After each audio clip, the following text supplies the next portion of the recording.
Yeon datang ke kafe tempatnya bekerja seperti biasa. Begitu memasuki pintu, ia langsung disambut oleh pemilik kafe yang menyapanya dengan ramah. Namun, sapaan yang diterimanya kali ini bukan sekadar ucapan selamat datang. Pemilik kafe segera menanyakan bagaimana keadaan Yeon setelah peristiwa yang terjadi malam sebelumnya. Senyum hangat juga terlihat di wajah Shin Yang yang berada di sana. Pertanyaan itu membuat ekspresinya berubah canggung. Ia bahkan merasa bahwa situasi ini akan menjadi jauh lebih merepotkan daripada yang dibayangkannya. Karena tidak ingin berlama-lama memikirkan hal itu, Yeon segera menuju ruang ganti dan mengenakan seragam kerjanya. Ia kembali dihadapkan pada pemilik kafe yang tampaknya belum berniat melepaskannya begitu saja. Bosnya memintanya untuk mencicipi minuman. Saat ini bukanlah waktu istirahat. Ia tidak mengerti mengapa tiba-tiba diberi minuman. Rupanya, minuman tersebut adalah resep baru yang sedang diuji coba. Pemilik kafe meminta pendapatnya mengenai rasa minuman itu. Namun, pemilik kafe mulai menggiring pembicaraan kembali ke kejadian malam sebelumnya. Ia ingin mengetahui apa yang terjadi setelah Yeon pergi. Bagaimanapun, ia merasa memiliki hak untuk mengetahui kelanjutannya karena sudah ikut membantu sebelumnya. Yeon berusaha menjawab sesingkat mungkin.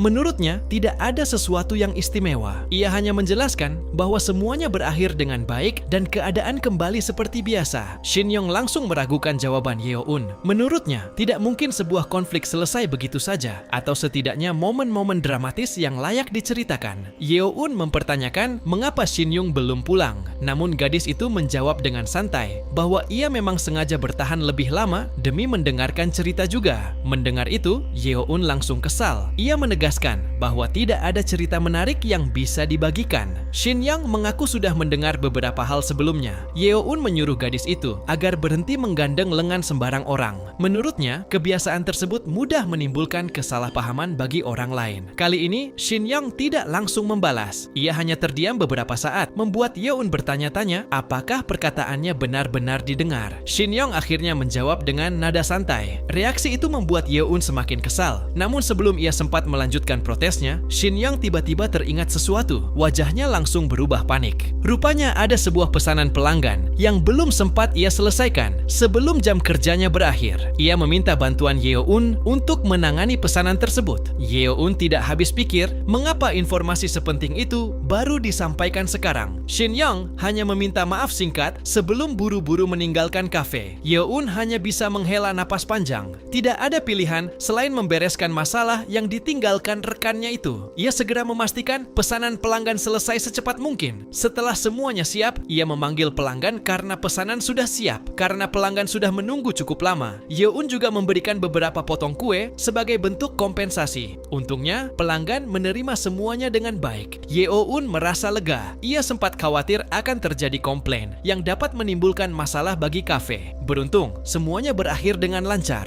Namun ketenangan itu tidak berlangsung lama. Telinganya menangkap sebuah nama yang terdengar sangat familiar. Nama itu muncul begitu saja dari percakapan pelanggan yang sedang berjalan menuju pintu keluar. Tubuh Yeon langsung membeku. Secara refleks, ia menoleh ke arah sumber suara dan melihat dua orang wanita sedang meninggalkan kafe. Salah satu dari mereka baru saja dipanggil dengan nama yang sangat dikenalnya. Nama itu membuat dadanya bergetar sesaat. Meskipun hanya mendengar sepintas, pikirannya langsung dipenuhi berbagai kenangan yang selama ini berusaha ia kubur dalam-dalam. Perubahan ekspresi Yeon ternyata tidak luput dari perhatian pemilik kafe. Melihat bawahannya tiba-tiba melamun sambil menatap ke arah pintu, ia bertanya apakah ada sesuatu yang terjadi. Yeon segera menggeleng. Ia hanya menjelaskan bahwa nama yang baru saja didengarnya kebetulan sama dengan seseorang yang pernah dikenalnya. Mendengar penjelasan itu, pemilik kafe sempat mengira ada masalah serius yang sedang terjadi. Ia pun memutuskan pergi ke toilet dan meminta Yeon melanjutkan cerita setelah ia kembali nanti. Begitu pemilik kafe pergi, suasana di sekitarnya kembali tenang. Namun pikirannya justru menjadi semakin ramai.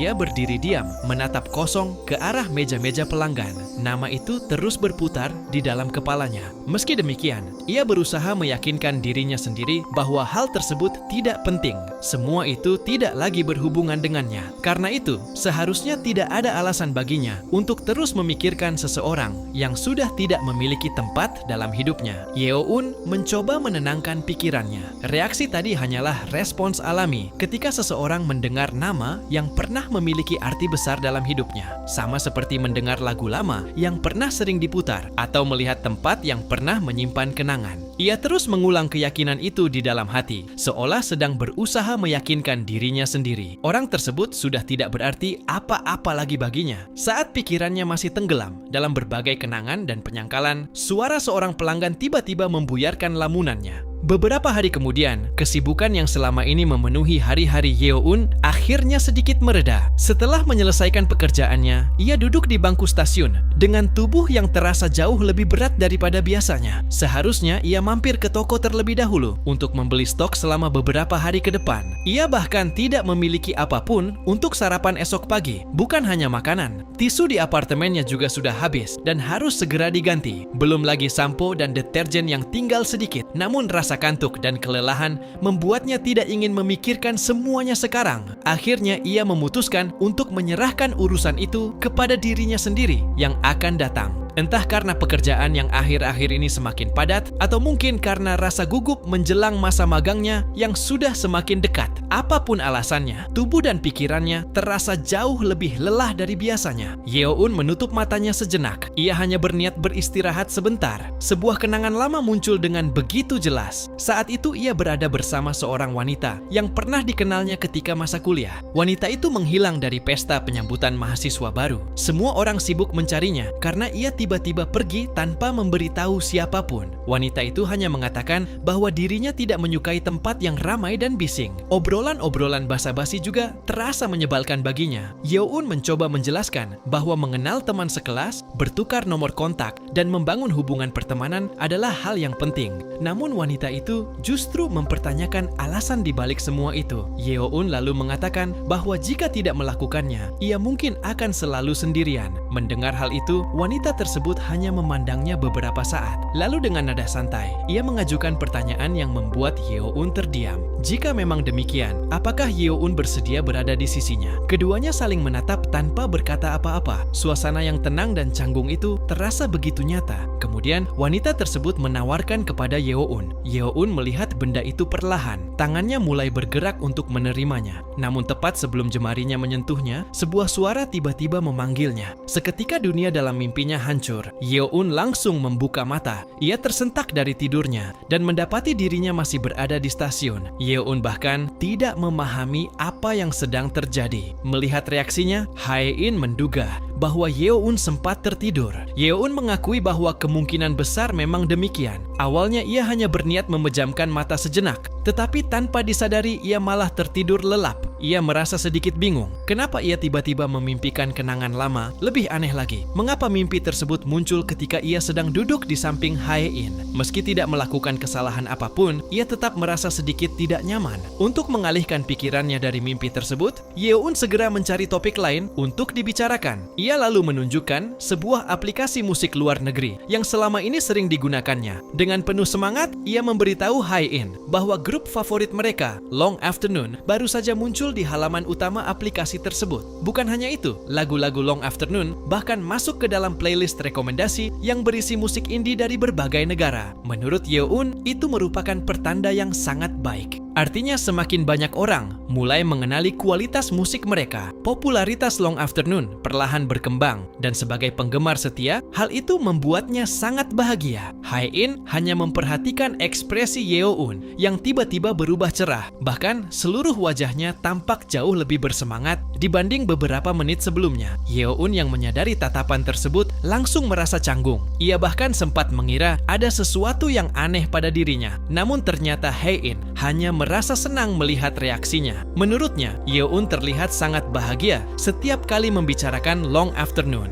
Mendengar itu, Yeoun hanya tertawa malu. Ia tidak bisa membantahnya. Bagaimanapun juga, Long Afternoon memang merupakan grup yang sangat ia sukai. Hae-in kemudian menanyakan apakah Yeoun biasanya selalu membawa ponselnya kemanapun ia pergi. Pertanyaan itu membuat Yeoun sedikit bingung. Hae-in menjelaskan bahwa orang yang tinggal sendirian sebaiknya selalu membawa ponsel, bahkan saat pergi ke kamar mandi. Tidak ada yang tahu kapan keadaan darurat bisa terjadi. Yeoun mengaku sedikit merasa ngeri membayangkannya. Hae-in lalu mengingatkannya agar tidak pernah lupa membawa ponsel kemanapun ia pergi. Yeoun pun mengangguk dan menyetujui nasihat tersebut. Yeoun masih merasa penasaran. Ia tidak mengerti mengapa Hae-in tiba-tiba membahas kebiasaan membawa ponsel. Ia mulai bertanya-tanya apakah Hae-in pernah mendengar tentang suatu insiden atau kejadian tertentu yang membuatnya memberi peringatan seperti itu. Sebelum ia sempat memikirkannya lebih jauh, suara pengumuman stasiun terdengar. Tak lama kemudian, keduanya berpisah dan pulang ke rumah masing-masing.